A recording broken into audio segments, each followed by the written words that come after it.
Well, right now, there are still 317,000 customers without power statewide. Local crews hard at work trying to restore that power in a lot of neighborhoods in our area. Yeah, joining us on the phone with Puget Sound Energy for an update is Gerald Tracy. So thank you so much for joining us, Mr. Tracy. Thank you, Hannah and David, for having me on. Yeah, so what is the current estimated timeline for restoring power? As David just said, we had 317,000 people still without power. I know you guys are working hard because by noon it was, 500,000 people. But when do you think most of those people still out of power will be restored? Unfortunately, as of right now, we do anticipate multiple day outages as a result of this storm, and we do encourage our customers with critical needs to make alternative plans as we work to assess the situation and restore power. Now that today we were able to get some daylight and good visibility, we did have crews throughout the service area assessing more of the overall damage to the region, and we're hoping to be able to provide restoration updates on our website as quickly and often as possible. But as I said, we've had, like you said, we had thousands of people without power. At noon today, we had approximately 373,000 PSC customers without power. As of about 4:30, about 45 minutes ago, we were looking at 300,000 without power. We're really working hard to try to get those people back with power too.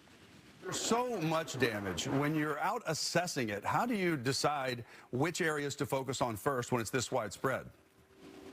Absolutely. Well, being PSC and being here for a while, we do know where some of our areas are where it might be more likely for a power outage. So the key factor that worked in our favor was having crews staged in advance in those key areas of our service area so they'd be ready and available quickly. We're also focusing today on our critical infrastructure and public safety, so places like hospital and trying to get things like that.